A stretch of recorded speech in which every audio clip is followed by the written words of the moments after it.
Love Ascended makes its 25 debut. New hairstyles arriving to Ark soon. And reportedly up to 500 Megatribe players dev-wiped unofficial. You're right kids, it's Raasclark and welcome to your regular Ark community news. Before we begin, don't forget to hit that like button, subscribe, share around and let's get into it. So Community Crunch 444 arrives to us with an announcement that Love Ascended is on its way to us, with confirmation that yes, Astraeos is still around the corner and still arriving on Feb the 12th, seemingly with this event at the same time. Starting on Wednesday, Feb the 12th at 10 AM PST and running until Wednesday, Feb the 19th at 10 AM PST. We'll be seeing all of the boosted rates you've had from these holiday themed events like before. The inclusion of Box of Chocolates, which is perhaps one of the most OP items in Ark all year round, allowing you to tame 50% affinity on all creatures and heal all health on your creatures on top, making it a worthy item for the tanks out there, which you'll gain at a seemingly 12.5% chance with any creatures that are mated, but with a repeat arrival of the tiny Rhino-Napha love bugs that we saw last year, we'll drop those love bug hearts that you'll be able to use for lovely fishing rods to fish out even more Box of Chocolates from Valentine's Coelacanth. And it appears with this 2025 version of the event is going to be a brand new creature, a lovebirds. Guessing it's going to be maybe something related to the Featherlight, perhaps, maybe not, or maybe it will, because we do see with this event there's going to be two new chibis attainable, the Chibi Parasaurus and the Chibi Lovebird. Whilst expressing they're new for ASA, they're not exactly new, as we got them with ASE, sporting a small Valentine's themed Chibi Dino Lovebird, sporting some wonderful glasses, expecting a repeat of that, and the obviously pair of Parasauruses. With no idea what to expect from these lovebirds yet, I'm hoping something akin to the crazy Jerboa elves that we found during the Winter Wonderland event, and I guess we'll find out as that event approaches us on Wednesday. But it is noted the Box of Chocolates are also going to reduce mating cooldown by 20% of current time remaining too, so there's even more reason to get those Box of Chocolates, and this being the best breeding event all year round, because you know, love Valentine's. Let's get it on. Bringing with it a few new skins, a pillow club skin, love seat, ottoman, love chair, pajama top, pajama button, sleeping hat, pom-pom slippers, friendship bracelets, and a few new emotes like proposal and lasso, some of which you can see in this wonderful image, I'm guessing created by the ever-talented Mr. Fuego, and does confirm, there we go, the Featherlight is the lovebird, and if you want to propose, you can propose. And if you plan to play this on single player or unofficial, you will need to download the Love Ascended mod from the mod list and make sure it's activated to run it. With all the pinks and reds and white colours that you'll get with the event as it's starting on 10 AM PST, it's a wonder will it coincide with the release date of Astraeos at the exact time. The first official partner DLC made by the dude who brought you Fjorda, Valguero, Svartalfheim, and now this premium Greek-themed map that will be on official for you to pay to play on as well. As well as new caves, this premium version will bring that Nakatas mentioned on Twitter just recently. But what's definitely worth noting, that concern on that 35% at launch, well, when you really compare the full complete map when it's done versus Scorched Earth, Extinction or the island, that 35% kind of really says, well, hang on a minute, it's gonna be at least the size of the island at launch. And look, it's Nakatas. I personally have complete faith in what Nakatas will bring and deliver with this version of this map, but I understand, I respect the varied opinions on this release. It's a very new era of Ark map releases. In this instance, it's not officially released by Wildcard. This is still a modded map, just simply being given that tick box to be allowed unofficial because of the trust that Wildcard have with Nakatas, but it is a 35% complete map. So I can definitely respect the opinions of people that aren't favouring with this. And especially the lack of brand new creatures that are arriving with this map. A lot of complaints are being put out there. And I don't know, maybe, possibly Wildcard have been listening and might be trying to push a creature arrival at the same time. We know a new Ark Additions creature is around the corner. We've got some speculation of it possibly being either the Krylo or the Concavenator, but I don't know, I think there's maybe a chance there. Either way, I do think there's going to be plenty of content to check out with this one. I really enjoyed Astraeos in its free version when it came out. It's kind of interesting that a lot of people think there's already a paid version out there. There's not. This will be the paid version of it when it arrives, and it is just a new era, so I can understand the confusion with it, with, well, if I paid for it once, am I paying for it again? You're not paying for it again, because this is the only paid version. It is still a paid premium mod. It is just simply being tick boxed by Wildcard for them having the confidence to put it in the roster for its release. But it does pave way for some questionable arrivals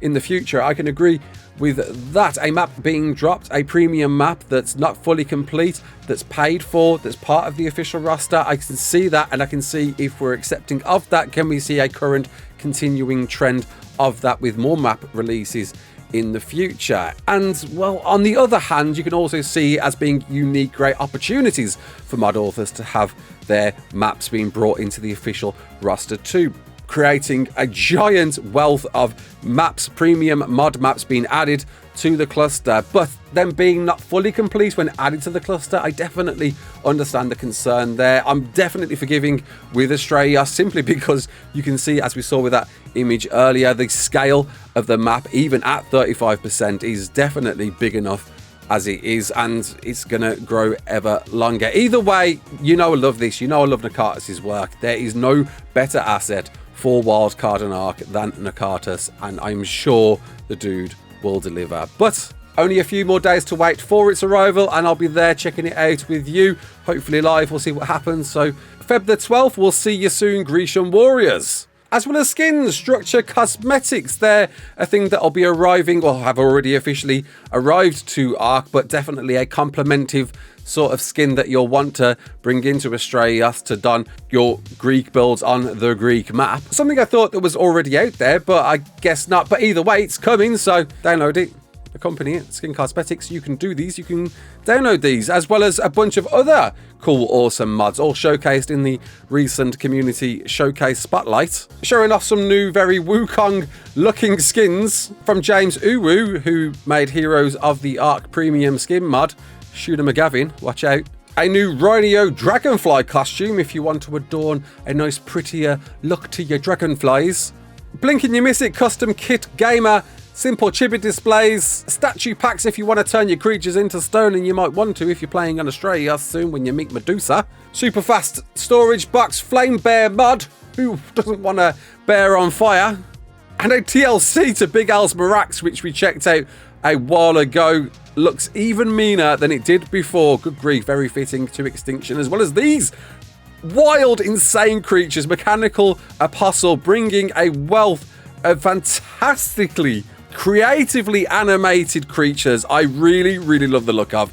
Need to see these, need to check these out. I would definitely be trying to make the time for these, as well as Mutaborasaurus. And speaking of creatures, community creature submissions still going off. It's still playing ahead. It's still continuing until Feb the 20th, where votes are happening. Submissions are being posted within the forums of Ark's main official website, and whatever the community's most picked favorite creature will be the creature that arrives with Valguero when that arrives to us later this year. Once this initial round of voting and posting your creatures within the forums, will go into a different round of voting that will happen on Feb the 21st, and that'll continue on until Feb the 28th, and you'll see that when that happens. We'll cover that when that happens. And right now, the top 5 voted are the Pentaceratops and the Megaraptor that we covered last weekend, and some new entries taking these top voted spots. The Tanastropheus, probably butchered that one, looks amazing, got a big neck on him with a fondness for predating on the many avian species of the island, and seeming to belong to the sauropod family. Hey, who doesn't want another sauropod? It's been a hot minute since we've seen one. Maybe this is the one to join the family. It's worth noting, once again, I said this last weekend, that any of the abilities showcased whilst these dossiers are wonderful and definitely encouraged to really advertise your creatures, the abilities are really taken with a pinch of salt. We've seen this time and time again with creatures that make their way to the official offering. It is really just that creature that's being looked at, posted, voted, so just bear that in mind. But obviously, if you want to sell your creatures, you've got to try and sell them with the best abilities possible, and this one definitely looks pretty cool. as well as a giant stick bug. Who doesn't want to be a giant stick? Hibernating, camouflaging into the trees. I am a tree. I am a stick. You can't tell what I am because I am stick. That's not a log without leaves. It's a giant stick bug. This one seeming to be suggested as another wall climber. Who doesn't want another wall climber? And quite fitting to the giant cliffs of Valguero. And the Cryodracon, a giant Quetzal looking pterosaur flying in the Arctic regions in particular, with this one being pitched as having the ability to breathe ice, with the flying finesse of something more akin to a pterosaur and less like the Quetzal that it looks like. But that's not the only thing being voted on. Arkpoc mods get voted on, apparently. I don't know where though. I keep hearing that people vote for the mods every monthly wipe with these official Arkpoc servers. I don't know where they do this, but apparently they do. And new mods have been voted in for this season, just started right here, right now, and running until March the 7th with some crazy boosted rates with monthly wipes every month. And these mods in particular, good grief. There's a wild cockatrice allowing the ability to kick, jump kick, petrify targets and turn harvested organic materials into inorganic materials. Super Spyglass Plus, a first for official, seeing a modded spyglass within an official server cluster. Pretty wild at that, and definitely my favourite spyglass out of all of the modded spyglasses out there. I really like this one, and hopefully people on official will like this one too. Obviously giving you a bunch of stats. Wonder if the outline options will be available with this at launch. I'm sure Wildcard will want to turn that off, or else you're going to be able to see anyone and everyone on the map, which will completely suck with the outline. I think they definitely need to limit how this spyglass is used, but either way, with all these stats and the taming requirements and the taming foods and that the spyglass tells you, very, very useful thing to have, and hopefully will be taken to receive well.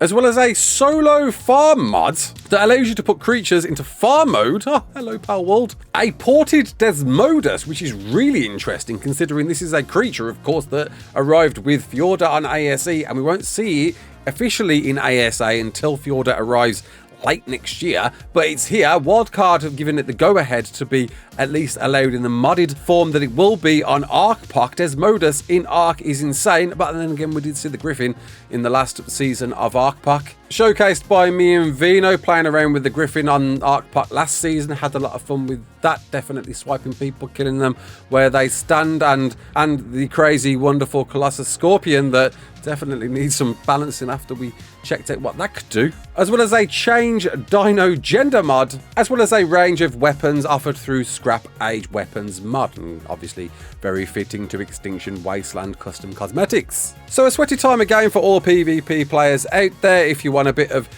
quick, unadulterated, very fast fixed PvP gameplay, there you go, Arkpoc. It's just started with all of those mods. Go check it out, and if you enjoy it, definitely feed it back. I'll be trying to jump in this one too to meet some more PvP players, and might even find a wealth of other PvP players because their days on official seem to be numbered, out, gone. Dev wipes, as it were, reportedly across official mega tribes. Up to almost 500 players, I've heard, got writ off. Goodbye, everything deleted, click Control Delete, Alt Delete, see you later. A pretty insane widespread dev wipe that targeted big giant mega tribes such as Panda, N1A, Prevail, WS, Nameless, 2069 and Arkfellas, to name a few. Now, there's no official word from Wildcard or anyone out there. They're not going to really go into detail on why these players banned, and I have had this information offered to me third party, but it seems the cause of this was off the back of the OP capped mechs that were produced through the exploit that got recently patched a few weeks ago. Those mechs were seemingly duped by all of these tribes, and then of course being tried to be sold on to other players out there, and they were targeted and seemingly dev wiped following that. A giant widespread dev wipe indeed, and that's simply the information that I've got to go. And of course there's always two sides to every story, and maybe that wasn't the case for everybody, but that is what's been informed to me. And you know, if that's the case, at least it's good to see that something is being done about duping on official. I know everybody has got a lot of complaints about cheating on official and not a lot being done. At least there's some force being put out there with a giant amount of players being dev wiped, though I don't know if seemingly banned as a result. And just a wonder, I'd love to hear the opinions of these tribes behind the scenes. If you are one of them, reach out. I'd love to have a conversation and get your end of the story of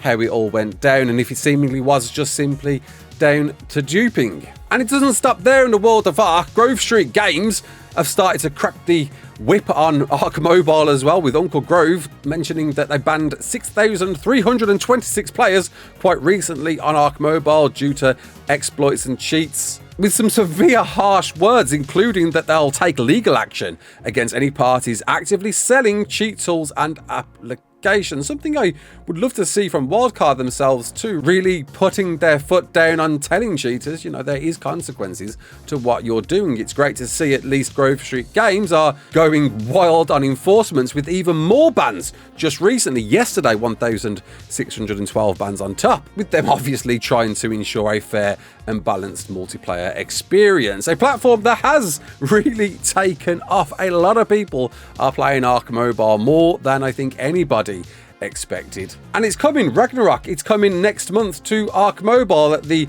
handsome sum of $2.99, or your local equivalent, the price of a cheeseburger, as Uncle Grove said once upon a time, and will be added to this monthly fee Ark Pass that in the first 2 weeks of its release will be an exclusive to that Ark Pass. That's gonna definitely ruffle some feathers. If you want to check out Ragnarok at launch, you're going to have the monthly Ark Pass subscription.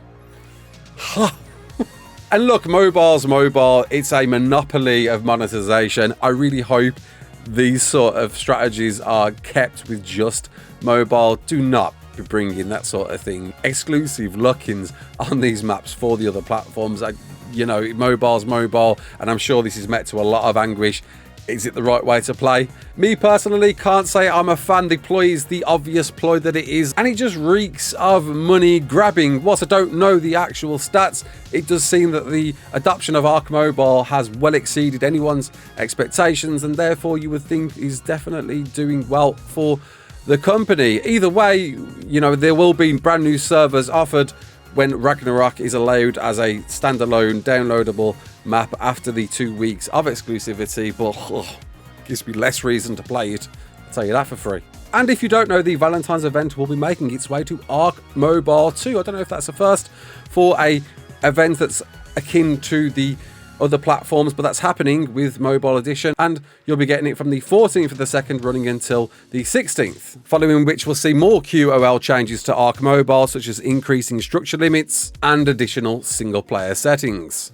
And as far as we know, Ragnarok is still on track to come to Ark Survival Ascended in April. That's the date that we was given a few weeks back. That's the date we still continue to expect to see this one, and a lot of people are obviously looking forward to Ragnarok. It was by far that community engaged map that arrived with offering everything on a giant massive map, and I don't know, maybe Astraeos might slip through the cracks with this one. We'll see what happens there. We know Fjorda really took the crown when that came out at the end of ASE's life cycle, but Ragnarok is Ragnarok. Who doesn't love Ragnarok? I can say Ragnarok a few more times. Ragnarok, it's coming. And something else that's coming very soon, seemingly very soon to ARK Ascended, is hairstyles. There was a recent leak with the German version, which is bizarre, that if you change the language to the German version, you'll find a range of different hairstyles for you to select, all seemingly nodding to the ASE hairstyles that you know of old at the moment, though this one I don't recall being an ASE and looks a bit like a wig.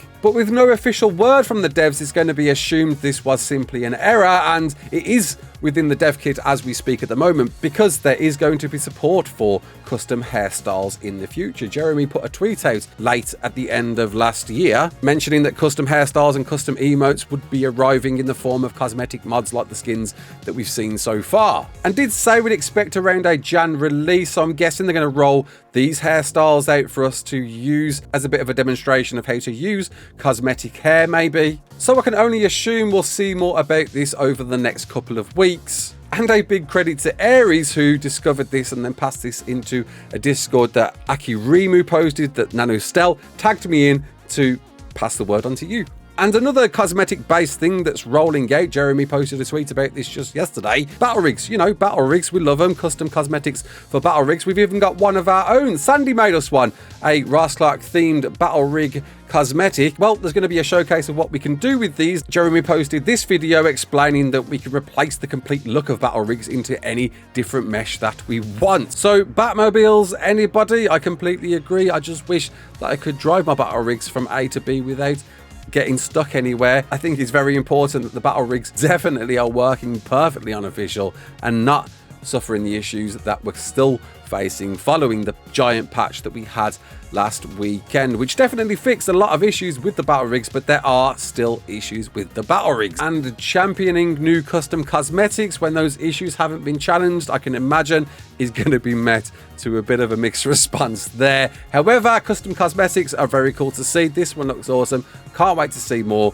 with these custom cosmetics, and hopefully the battle rigs will be addressed even more so as the weeks go on. Leaving you with Power Rangers. If you're a fan of those, we did a video on this yesterday checking out what it's all about with this Power Rangers Wave 2, showing off that it's not just skins, there's actually new fire modes with the mech in particular, with a wonder of how advantageous it is with this new fire mode. Haven't quite understood it myself, but it is definitely different in how it performs to the standard blaster pistols of the mech. A lot going on, but not without a lot of issues. Don't forget the whole DDoS situation we had with Nitrado servers last weekend. We're running out of time. I feel like we've talked about a lot. Obviously, the PlayStation Network just went down last night. There is a lot of pandemonium behind the scenes with all the issues going on across the network, and content being pushed out in such a quick manner, it's almost a nightmare to keep on top of this and try and contain it within one singular news video, but I think we just about did it right. If you enjoyed it, make sure to hit that like button, comment below and all that jazz. Are you excited about all of these great new cool things that are happening right now? A lot to contain.